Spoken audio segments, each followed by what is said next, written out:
Hello, everyone, and welcome to Let's Talk About It, a monthly podcast done by Education Worldwide, an international online school.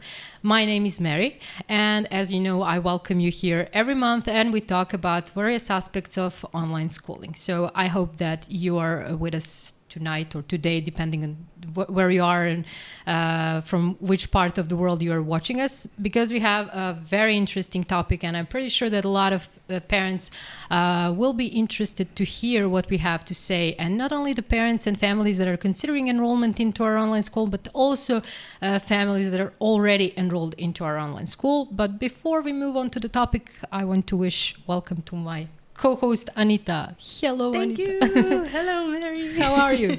Good. How are you? I'm great, actually. How are you doing? These months, these summer months are actually pretty busy for us. Oh, yes. How are you holding up? I'm holding up. I'm here. I'm here. holding I'm up, alive. right? If I wasn't, then you could start questioning. So the summer is pretty busy for us. We always have a lot of work, a lot of families inquiring for enrollments, a lot of students finalizing their grades, graduating. So big things are happening. And speaking of that, I want to let you know that this is a live podcast, so you can freely ask any questions or just type into the comment sections and tell us where are you watching us from. Say anything, say hello. And of course, don't forget to subscribe to our YouTube channel. Check out our previous podcasts. There's a lot of good materials over there. And I also have to say, I've had I had a lot of consultations during this summer, and so many parents have told me that they've watched our podcast. So obviously we are doing something good, because they found a lot of good information here and in these talks. And it makes you feel like a celebrity as well. Well, I watched you on the podcast. Okay, so we'll be giving autographs later. So anyhow, so subscribe, like, share, whatever. So support us in any way that you can, especially if you think that we're doing something good and that somebody can benefit from our talks. And regarding our talk tonight, we're going to talk about language barrier, because as you all know, Education Worldwide is an international online school, and for many of our students, English language is not their native language, it's their second language. So some of them don't speak English so fluently, and obviously parents are confused, and they usually ask, is the level of knowledge of English language, sorry, now I'm having a language barrier, of their children is good enough for them to follow the school program. So we're going to talk about it with Mike, our online tutor. So Mike, welcome to Let's Talk About It. Thanks. I was expecting applause, but we don't have any of it. I was about to do a drum roll, but then our producer will just kill me. So no drum rolls, please. We'll okay, Mike, you're one of the newest members of Education Worldwide. So can you introduce yourself and tell us with what children or with what students do you work, and what subjects do you do you do? I do, yeah. Well, hi, I'm Mike. Hi, Mike. Hi. I'm primarily a language arts tutor. So I teach English and American literature. I teach English language, and I teach academic writing as well. Oh, that's great. And do you work with all students, or are you like specifically oriented towards high school student, middle school student, elementary students? Well, mostly I'm teaching high school students with a good bunch of students in the middle school, for example, 8th grade. Okay. Though I do have students in elementary as well, and at the beginning of middle school as well. Oh, so, yeah. Great. So you are familiar with how can I say, a progression of English language from grade to grade, from grade 1 basically to grade 12 in all three levels of education. Yeah. I mean, it differs highly depending on how old somebody is and how proficient they are. But yeah, I think very, very well versed in how it all works from grade 1 to 12. Okay, well, we're going to talk about it later, but I wanted to ask you, I usually ask my guests, our guests, sorry, I keep forgetting you. He's our guest. This is rude. Our guests, and something related to online schooling. And I know that in your previous working experience, you have worked offline as well. But I wanted to ask you, what do you consider as a tutor? What are the benefits of teaching online for you as a tutor? Like, what do you like the most about it? Well, to be perfectly honest, there's a lot of advantages as well as disadvantages. Though advantages highly outweigh the disadvantages, to be perfectly honest. But what's best for me is the ease of access to explanations. So, for example, I can far easily explain something to a student online than I could when it was offline. Really? Yeah. The student also I didn't has... expect that kind of answer. The student also has much more attention when it's online because it's just me on the screen rather than all the other distractions in his environment. It makes sense. Yeah, it does. I mean, and it's very... it's easier to show it to a student, a vocabulary item, or to simply draw on the screen or something in that way and explain it visually than it is when it's offline.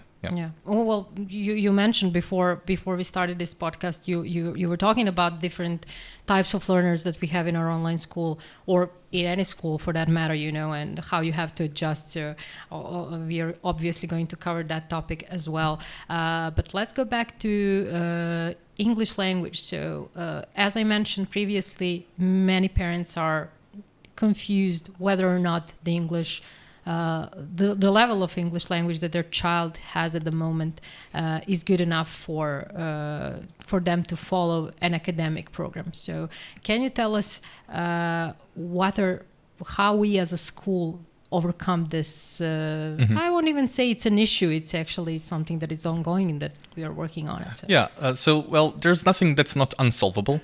That's something I can say. I mean, we as tutors definitely try and adapt ourselves to the student in every given circumstance, whether it be language arts or any other subject. The tutor's main goal would be to adjust his level so that the student has an easier time understanding what the course material is about and to basically improve their English at the same time. And tell me about our English language arts as one of the core subjects, how the subject is designed or created and how it affects learning of language skills. Yeah, so starting from elementary school, they start from the basics. So if you start from kindergarten level, you will be learning the alphabet. You'll be learning the basic phonics, the basic words, sight words. Moving up to reading short stories, short sentences, even writing shorter sentences, practicing vocabulary items. And the classes at that level are usually focused around understanding and conversation. So at an oral level. And as you progress through elementary school, more skills are starting to get involved. So for example, when you start off with just speaking and conversing with your tutor, then you'll slowly move on to reading, writing, and then at the end, holding a fully fledged conversation with your student, on any given topic. Great. Then we move on to middle school, where we actually start analyzing literary works, the easier ones at least, starting from short stories, moving on to shorter novels, with topics that are quite easy to understand, with vocabulary that's not as complicated, with themes also quite familiar to the students. And we start doing drafts of the first forms of essays they start to write as well. So in middle school, it gets a little bit more serious. And as we get into high school, we start doing the serious literary works. So usually following the literary movements of America and England, usually American literature. So starting from the 18th or 19th century, moving on to realism, modernism, and at this point, the student is already well versed in English and is expected to write really comprehensive essays and yeah, that's great. Essays of all sorts of types. So from persuasive, argumentative, even creating research drafts and analyzing articles as well. Great. Those are all skills that they're going to need once they proceed to a university. So having developed that in their high school and being proficient in English language, I believe it's a huge advantage. And Anita, I have to ask you, because as our head consultant, you are constantly in communication with parents and students who are planning to enroll, and I believe that you get a lot of questions. So what are some of the biggest concerns that parents, if there are concerns, that parents usually have for children regarding the language? What are some of the most common, actually? Well, I would have to say, sorry, the most common would be like their child. Do they need to have high proficiency of English language to enroll, or if it's not their first language, can they still enroll?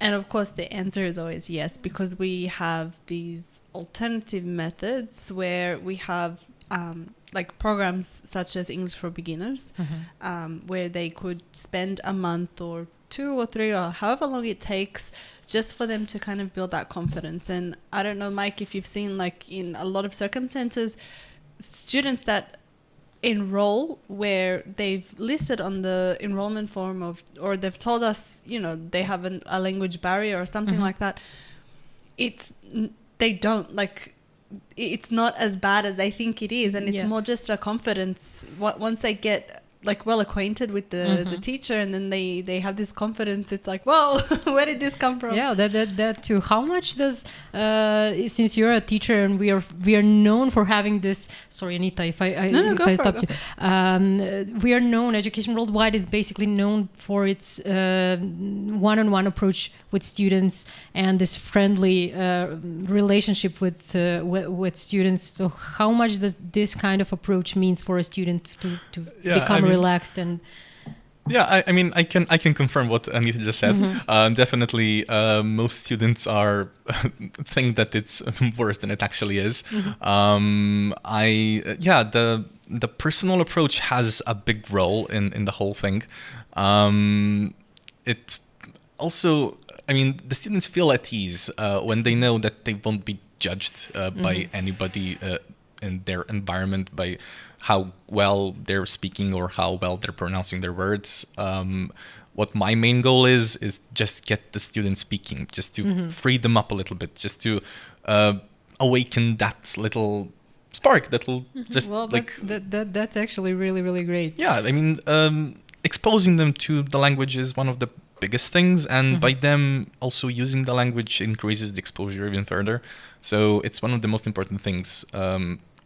And one of the best things actually about the one-on-one classes is that the student actually makes a real effort to use the language, even if they're not as confident as they think, and it goes a long way actually. I also have some examples of a few students actually, who didn't even want in the beginning to say more than one word, and now we're talking at the beginning of our class. Oh, what did you do for your weekend?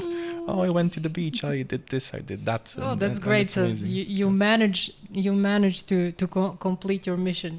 Yeah, I would say so.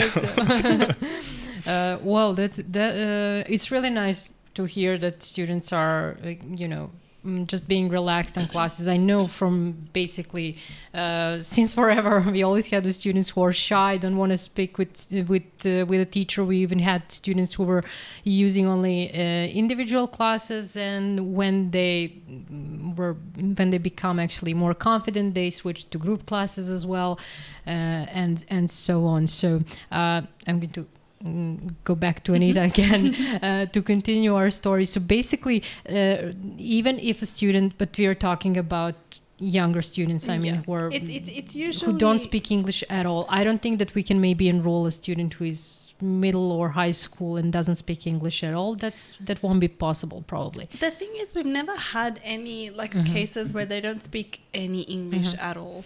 It's usually like basic intermediate, which is fine. And I've had parents that have explained like, okay, they're not that confident, they're not that fluent, but they understand everything, which is great because our whole program is in English, and I always just try to reassure them. Now I don't know English. Can I have a class with you? Just to reassure them that when they're doing their schoolwork all day, every day, not all day, sorry, but they're practicing it every day, they do become more confident. They build these relationships with teachers, with other students, and they're communicating nonstop in English. So, you know, it's a very important thing that we assure them it's not the end of the world if they're not, don't know, fluent English speakers. English is my native language, and you're the fluent. I'm struggling tonight. Yeah, we all have language barriers, Exactly. or we're just following I think I have the a theme brain of the barrier podcast. tonight. I don't know what it is.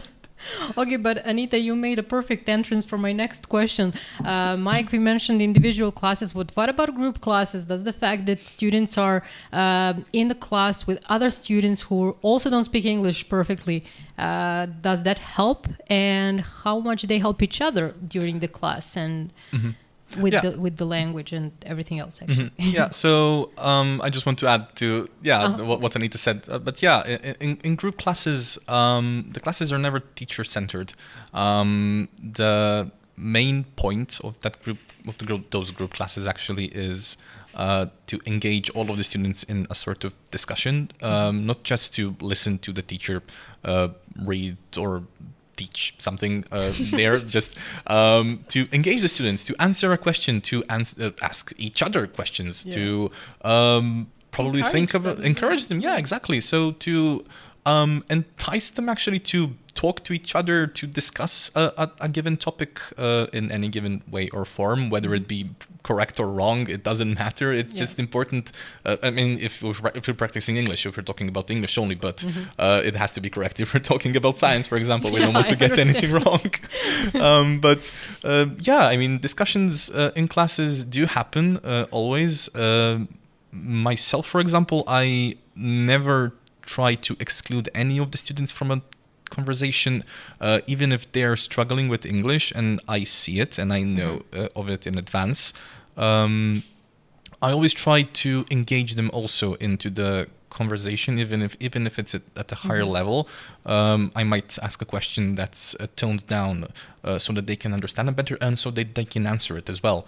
And it usually starts a debate. It usually starts more questions. It usually leads to, more questions. I mean, I don't know how to put it better, but it's also it flows. It flows. It just flows. I mean, it's also very calming for the students to know that they can also participate even if they're not completely confident in their English ability. So Well, that's great to hear, and I hope it brings comfort to everyone who is watching us. So if you have any questions, feel free to jump in. The comment section is empty and we are used to getting questions from you.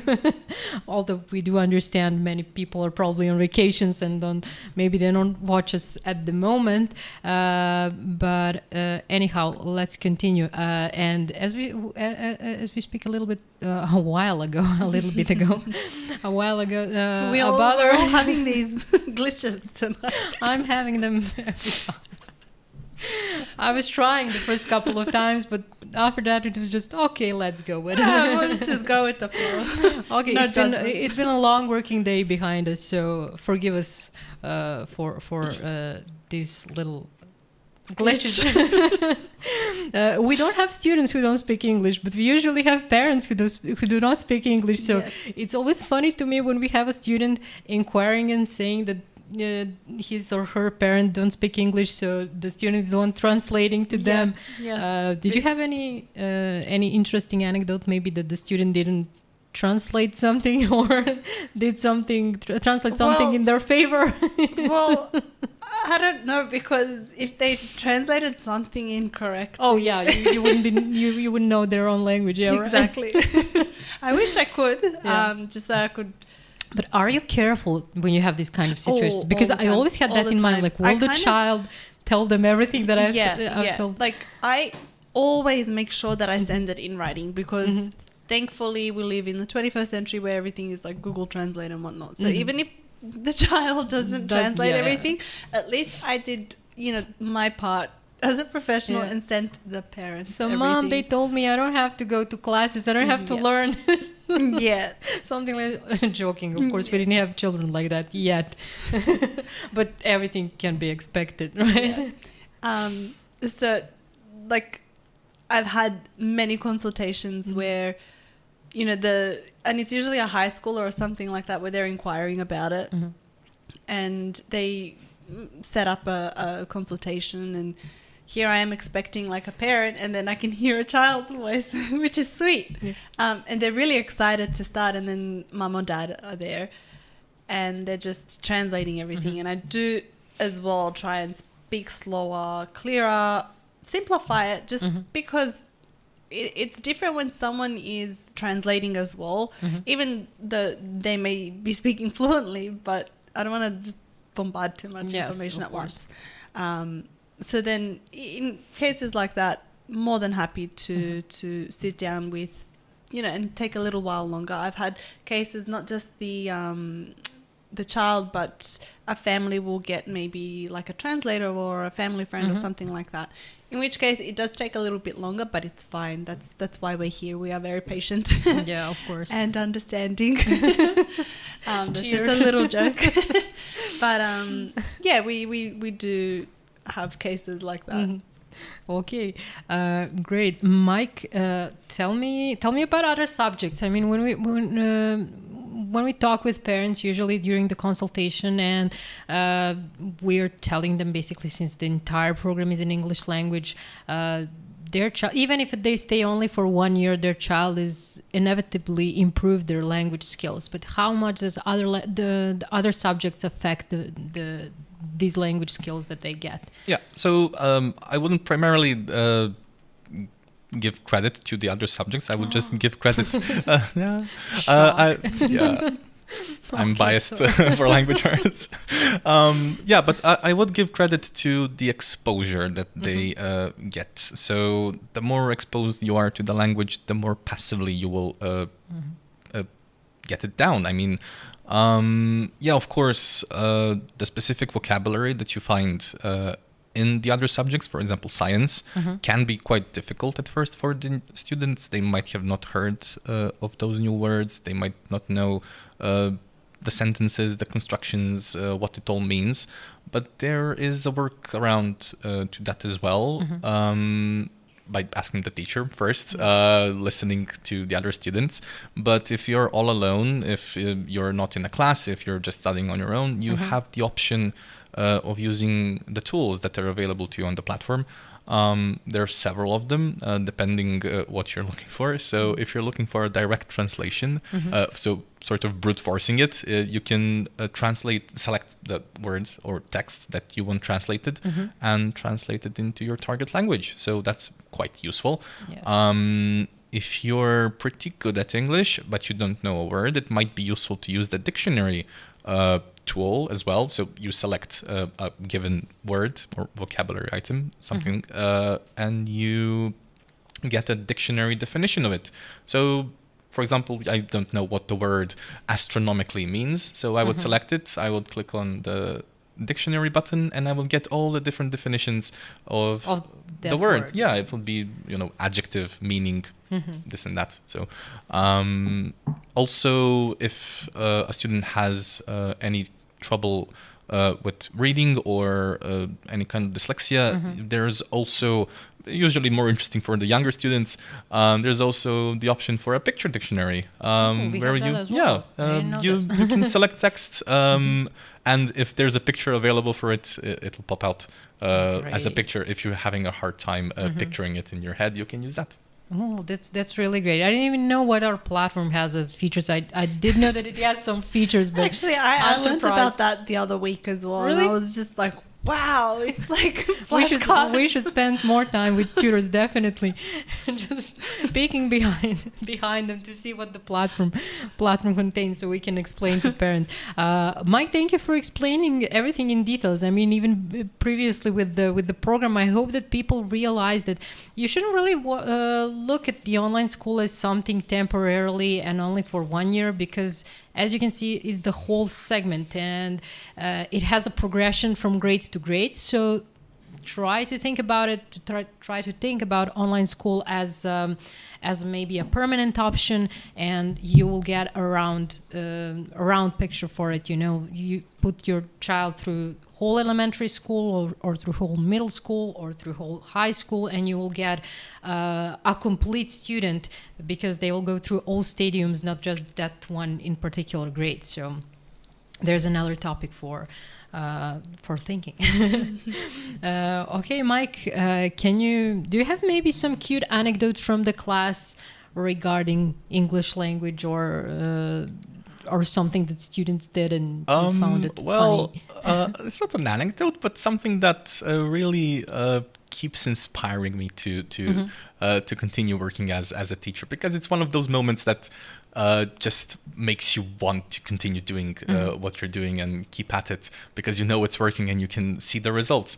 So I had the class with one student who was at the course English for Beginners, and we were doing the usual introduction. So, how was your weekend? What you plan on doing today?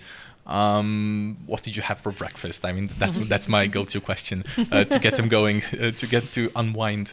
And we didn't yet get to doing the past simple just yet. So we're keeping the sentences quite simple in the present. That is, not the past simple, the present. Yeah. And I did use in my sentences the past simple, but I didn't once hear it from him. However, when he told me something along the lines of I didn't go, he was thinking very hard. Oh wait, is this correct? He was thinking about it. So he recognized, he recognized that he should. He heard the cue that he should use the past simple, but he was thinking about it. How should it sound exactly? And it's important that this is important because he realized in the end. He got the sense of the English language, how it works, and the contextual cues actually when he should use a given tense. And that's more important actually than using the correct phrasing of a word, because that just comes with practice. I mean, you learn what the suffixes are, you learn what the auxiliary verbs are. I mean, that's just you can learn that, but actually having the feeling when to use it is the thing that's hard to achieve, and the thing that we get the most excited about. Well, is that feeling, that moment, is that something that you can teach a student, or is that something that they should develop like naturally? Maybe they have it or don't have it. So it's something that I like to develop. That I like to see the students develop by themselves. However, it takes a bit of time, depending on how somebody is skilled in learning languages, though we can brute force it. I mean, we can get students, we can do the rules and show examples and do exercises. We can do that as well. From time to time, I do include those in my classes. The exercises where you have a word in the infinitive in the brackets and then put it in the right tense. We do that from time to time. I don't deny it. It's good practice in any way. But I find it much more efficient for the student to develop it themselves. It can take time. It can take a little bit of dedication. The results might not be apparent immediately, but when they do come, the results are there to stick for forever, basically. Yeah. And tell me, since you're working mostly with high school students, you're working with all students, but mostly with high school students, and I'm not sure if you will be able to actually give me the answer on this question, because we're working mostly individually with students. Is there anything particular that is like a common for high schoolers that they're making mistakes regarding English language? Something that you can like they're all like it's a stumbling for them. It's usually the past simple mishaps, didn't went, didn't gone, and so on and so forth. Something like that. Something like that. Maybe not using the present continuous when they should be. Maybe splicing present simple when they're talking about something in the past. But not that much, to be perfectly honest. As regards grammar, as regards vocabulary, there are a few hiccups. Not using the correct word or trying to find the word for the right context. That can be quite challenging. I mean, they do want to sound more advanced than So they're because trying. yeah, they're trying. They are trying. And it's very rewarding for them to actually try and get it right, or it's actually a very good learning curve. I mean, it's a learning curve all around, but it's actually a very good learning moment when they know that they're getting the context right, but can't find the right word, and then the teacher helps them, and then they passively acquire that vocabulary item, and then they use it from that moment on, and it helps them increase their vocabulary, and it's an easier process from then on. When they recognize that they don't know something, they have an easier time learning. So that's also something that is very interesting about high schoolers. Yeah, great. And what about younger grades? Younger grades typically struggle with making, I mean, if they're pretty not well versed in English, they're typically struggling creating longer sentences, complex sentences with more than 10 words. That's the biggest issue. However, I don't pay much attention to the actual grammar. I want the student to make their point and get their point across. That's what I value most. The grammar and the word ordering and the right vocabulary comes later. So we work on that we do that on. I understand. You understand? Yeah. We do that later. I mean, we focus on it on the sides, but getting the point across is the most important thing. And students do learn that in their individual classes. When from the very first class, I mean, they start getting more confident. They start being more confident in talking, and that's also one of the important, the key points actually in online schooling, developing the skill of speaking as well. Great. Okay, Anita, we were talking about individual and group classes. I think it's the right time to mention our packages, because tuition fee packages, because we have two options for parents when they're enrolling. So they're usually confused with, oh, should I take the individual classes, or what is your advice? I mean, I usually tell them if a student is struggling with a particular subject, you can opt for individual classes. But I mean, we always recommend that if there are different types of students, and everyone works differently, and everyone progresses differently, and that's just how different students learn.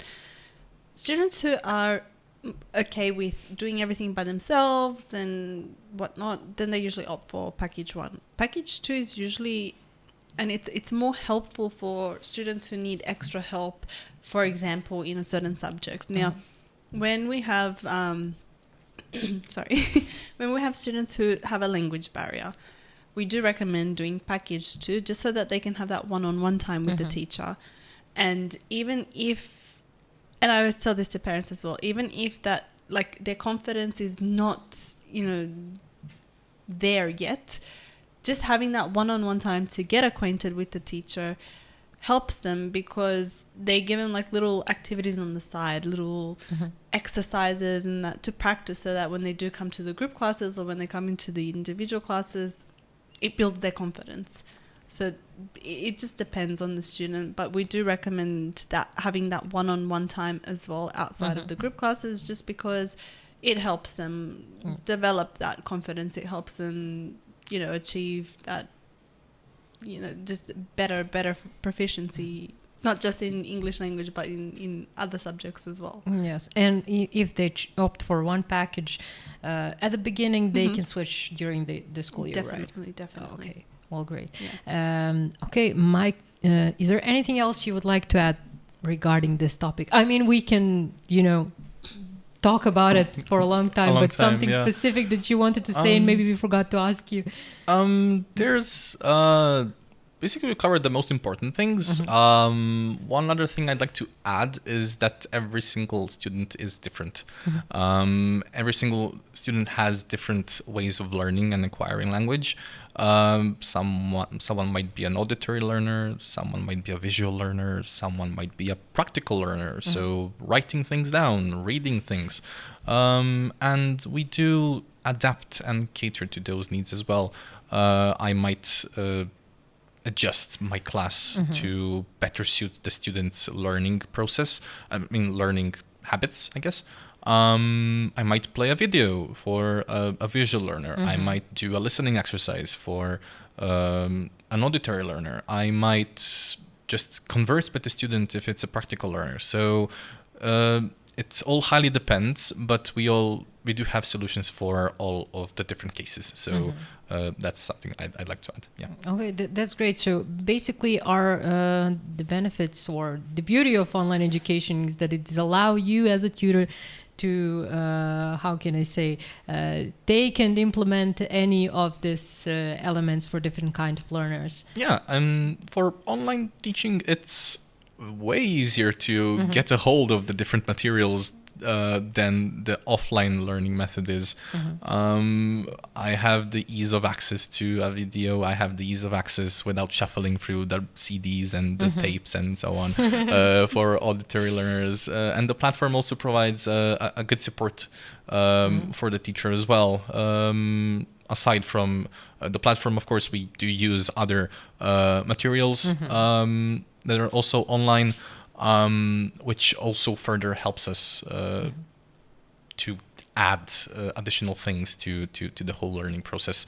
And the students find it very interesting, very exciting. They always come to class with a smile, which always... that's one of the greatest things, is students smiling and can't wait to come to the class or staying longer after the class. Yeah, so. We also like to go off topic a little bit. We talk about some things they have going on in their lives. We try to converse as much as we can in English, and it all helps them. It all helps them with exposure and with confidence and with generally speaking and developing that skill. Yeah, that's great. I know from a fact, because I often talk with Luke. Hopefully he will be here as well again. He's the head of high school, and he usually have classes with high schoolers. He has so many interesting conversations with his students that he feels like he's among friends. There's a deep conversations with some high school students. So I believe you find it interesting as well. Yeah, Luke's when it comes to this off-topic material, usually about video games, movies. Sometimes they drift off into some topics related to history and. Luke's approach is amazing. Actually, I think he has a wonderful relationship with his students. It isn't only for fun, it's highly practical in the end. Not just talking about the subject matter or talking about atoms in chemistry or American history and the vocabulary you see there. You get to use simple vocabulary and try and experiment with longer sentences and talking about the things that interest you. That's also part of learning language, and that's also part of being in an online school. You get to talk about the things that interest you, not just listen to classes, but also get to converse with people, with your other peers, with anything that's about anything that interests you as well, aside from the regular course material as well. Yeah. Well, I don't know if other tutors see it as that, but I'm glad that you brought that up and that you made a connection. Like everything influences the language learning. So, Anita, do you have something to ask Mike? Maybe. I'm trying to think, but every time I thought of a question, I jump in and... No, he just answers it that happened to me several times during this podcast. You answered even before I wanted to ask you the question, so... Because well prepared. Because, Mary, you ask him something and then I think of something, okay, something related to that, and then he already answers it. So thanks, Mike. No problem, always. Okay, so we have a comment. Yay! Do not. Sorry. Do not. Okay, so it's Hiram. Hi, Hiram. Hi, Hiram. We were wondering if you're going to say hello to us because you always do, and we highly It's actually appreciate. late to the party today. Oh, we highly appreciate your support. Hiram says no questions, but just to say thanks for another podcast and agree with what has been stated regarding how the young ones can surprise you regarding how fast kids they get in tuned with a second language. Okay, so sorry, I read this a little bit because it's into comments. My experience with my youngest Jalil. Keep up the good work. Best Hiram. So basically, Hiram speaks from experience because his 3 kids are in our school, and as he we actually mentioned Jalil just before this podcast because he's in elementary school and he's been with us. Do you know from Actually, kindergarten? Right? all 3 have. So the older 2 were they started with elementary school, but now they're in the middle. In middle Oh, school. that's great! So we have somebody who actually was opted for online schooling for a longer period. So thank you, Hiram, for watching us, and thank you for staying with Education Worldwide. And we hope that we are going to keep up the good work and do great things for our students. Mike, I think we have come to an end, but I'm going to give you another chance to say. But your final words. Yeah, final word, last word, famous last word in the podcast. Do you have anything else to say? No. I'm thinking about this would be a good time for the timer, the tick. Yeah, the loading screen. Yes. That would be a good time. You know, but what I love the most, because you explained so nicely and you basically painted us a picture of how the platform works. I hope I did. and when you talked about the curriculum, you actually explained how it works from grade 1 to grade 12, and I hope that parents realize that this is a whole system. So you know, if you want to see the best results, opt for several years or the entire education in online schooling, not just for 1 year.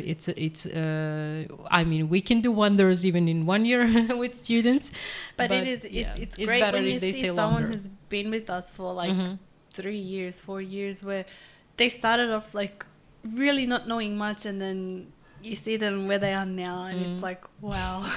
Yeah, I know that Tammy used to have, because she usually worked with kindergarten students, she had students who didn't speak a word of English, and she taught them how to read, write. And you see them now, they're thriving and everything is great. Okay, so I think that's it for tonight. Thank you for watching us. As I mentioned, subscribe to our YouTube channel. Make sure to watch previous podcasts because there's a lot of interesting things over there. And like this podcast, if you liked it, share it with others. Share it with somebody who might thinking about enrolling their child into an online school. And I also wanted to mention that our enrollments are still open. You can always contact us through emails or social media or phone number. You have all details in the description of this video, and within 24 hours, but probably faster, one of our colleagues will get back to you, and we can help you by answering questions or giving you information that you need. So that's it. Thank you for watching us, and see you next month. Bye.